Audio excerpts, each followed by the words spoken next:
How does a man go from this to this? How can you be sure you won't have the dismal and unrewarding life experienced by other married men? This video will show you how it happens and what to expect. Those magic words she says, "I love you," simply mean, "I think it's time I started controlling you." You enter a relationship with absolutely no idea of that person's moral character. You automatically assume that she is stable and sane because you don't notice any immediate warning signs. Unless you met your girlfriend during a heroic act, or she happened to be the kidney donor who saved your life, you probably have no idea what she's actually like. You most likely met her in a nightclub or a social function, so you really are putting the path of your life into the hands of a total stranger. Superman, as Clark Kent, is able to see the cold and dismissive side of Lois Lane, and what Superman should really do is ignore Lois Lane and enjoy his single life. But you don't have his super insight, so you will have to make an assessment at the beginning. With no immediate warning signs, it all seems good. You don't realise as a young man that you are in the infatuation period, which lasts for a maximum of 18 months, and after that, the rest of your relationship is likely to be a tedious bore. After about a year, you find that you'll begin to struggle to make conversation after you've found out everything about each other. This is because you have, intellectually, nothing in common. Ironically, this is when you will likely plan to get married. Guys, beware. A lot of girlfriends will try to assess how strong your feelings are towards them and will hint that you propose so that they can make a judgment of your level of commitment. This doesn't necessarily mean that they want to get married, although they think they do. But you agree, and suddenly you have lots to talk about planning your wedding. She will of course dominate all the planning and organising, and you will probably let her, reasoning that this is her big day. Only later, years later, do you realise that a man should never marry a woman who fantasises about a big, expensive and elaborate wedding. She will have been planning it for most of her life up to this point, including the types of flowers, the arrangement of the folded napkins, the menu and the clothes worn by the orchestra. It will typically be a display of one-upmanship over her friends, who you know she doesn't like because you've heard her complain about them so often. The big day arrives and you find that you've already been given a set of instructions by her about how to behave, what to say, how much time you spend talking to people, which people, how you should pose in photographs, how much you should drink, etc. It's all a form of control. The honeymoon holiday is next, and once it's ended, she will likely experience the anticlimax now that this eagerly awaited event in her life has been and gone. You now settle down into your domestic life and find yourself often being ignored. Not because she's mad at you, but because she'll always find the TV more appealing. You can convince yourself that you're spending time together, as you sit through the meaningless nonsense that she thinks she enjoys, reality TV shows, the shopping channel, etc. The next stage involves buying a house together, and as you can expect, the house you buy will be something too large and too expensive to maintain, but who cares, because you will be the one paying for it. She will fill this house with photos of herself, old photos when she was at her best, to convince herself she still looks this good. Your wife will put her stamp on the home you have together to the extent that you will always feel like a visitor in your own home. Sometimes a welcome visitor, but often not. Because what women really want in their domestic life is a doll's house, over which they have complete control of everything, including you. This means filling up the doll's house with meaningless garbage, especially tasteless figurines and ornaments. Today's women cannot seem to stop shopping. It's an obsession, especially clothes. Most of these purchases will only keep them happy for a few hours until their moodiness resumes. Most of your meals together will be in strained silence or of the small talk variety. The usual topic of conversation will be, "How was your day?" and if nothing unusual has happened that day, you will end up saying the same things over and over again, just to fill up space. Because most women have no sense of intellectual curiosity and are not interested in things that do not or will not affect them in the near future. If you are interested in the world around you, you will not be able to bring them up to your mental level.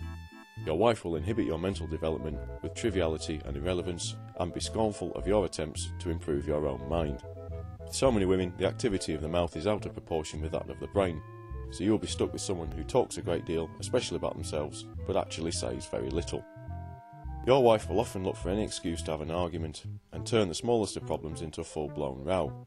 If you are on a trip or vacation and you give too much attention to another couple, even if it's just for 5 minutes, you can expect jealousy and resentment.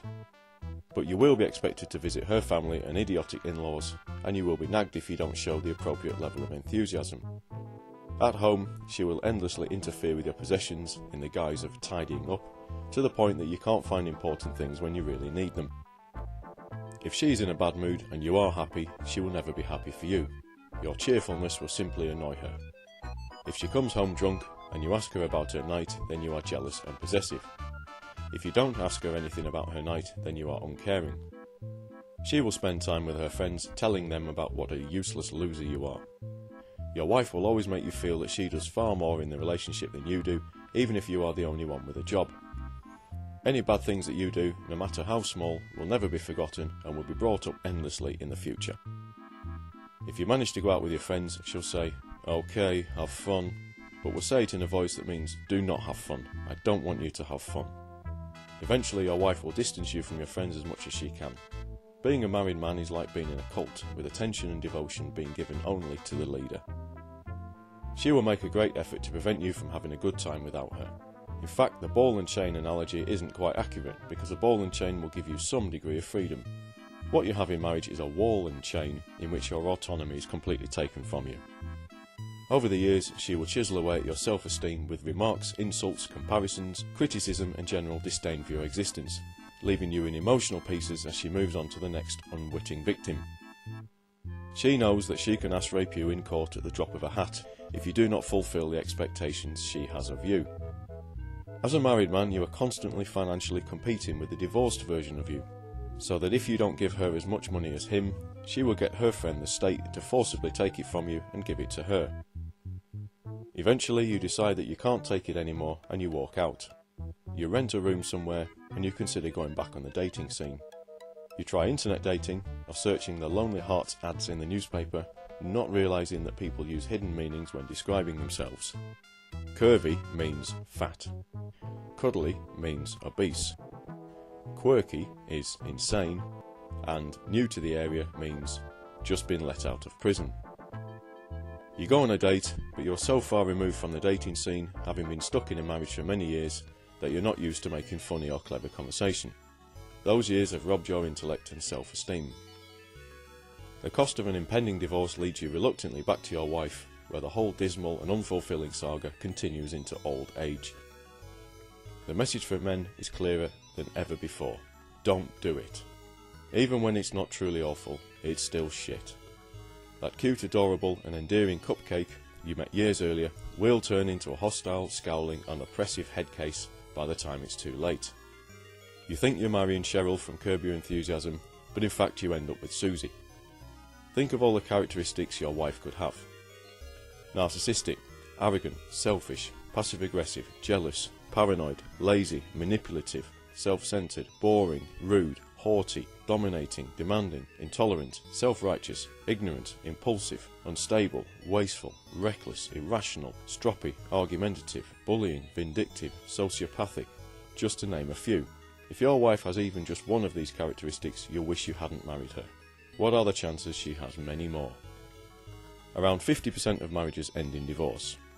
Of the remaining 50%, how many couples stay together only because of the kids, for financial reasons, for religious reasons, because they're terrified of living alone, or because they're too old to split up and start again, leaving a tiny number that you might call actually happy? Marriage is for women, not for men. There is no advantage at all for a man to get married. Remember, the woman you marry is not the woman you divorce.